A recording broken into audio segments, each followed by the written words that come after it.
দর্শক, আসসালামু আলাইকুম। ওয়েলকাম করছি আশালতা রান্নাঘরের একটি নতুন এপিসোডে। আমাকে যে যেখান থেকে দেখছেন সবাইকে আন্তরিক ধন্যবাদ। আশা করছি সবাই ভালো আছেন। আজ আপনাদের সাথে শেয়ার করব একটি মজার ডেজার্ট আইটেম। আশা করছি রেসিপিটি আপনাদের অনেক ভালো লাগবে। আজকের এই মজার ডেজার্টটি রেডি করব আমি চুই পিঠা দিয়ে। চলুন তাহলে শুরু করা যাক।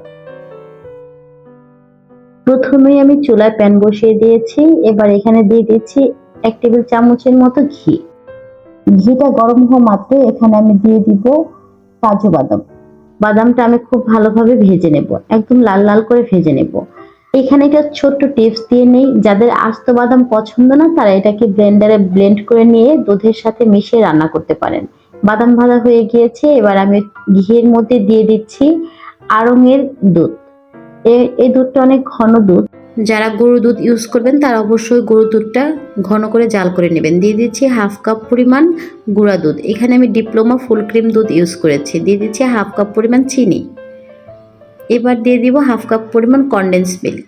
এখানে অবশ্যই কনডেন্স মিল্কটা ইউজ করবেন, এতে করে যেটা হয় ডেজার্টটা অনেক বেশি ক্রিমি হবে। আর যারা কনডেন্স মিল্ক পছন্দ করেন না তারা অবশ্যই ডানো ফুল ক্রিম দিয়ে নিতে পারেন। দিয়ে দিচ্ছি 2 টুকরা পরিমাণ দারচিনি, 3টা এলাচি এবং 1টা তেজপাতার টুকরো করে। এইখানে আমি হাইকোর্ট চুই পিঠা ইউজ করেছি।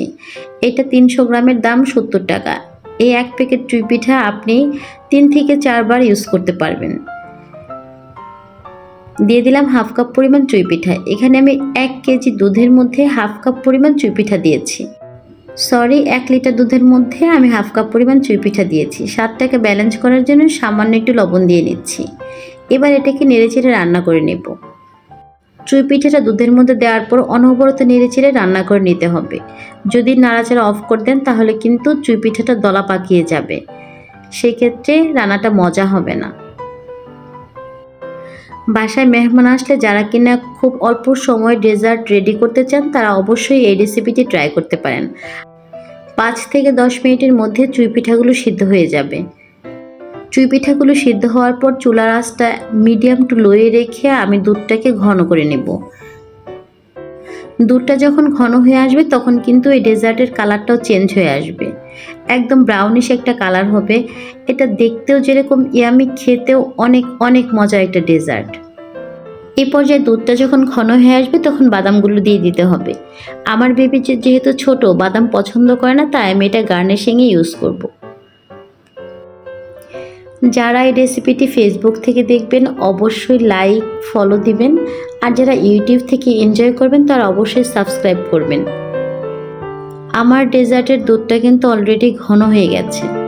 এটা কালারটা দেখেই বোঝা যাচ্ছে কতটা ইয়ামি হয়েছে। আমি এটাকে নেড়েচেড়ে আরেকটু রান্না করে নেব যাতে দুধটা আরও একটু ঘন হয়ে যায়, একদম ক্রিমি একটা ভাইব আসবে এখান থেকে।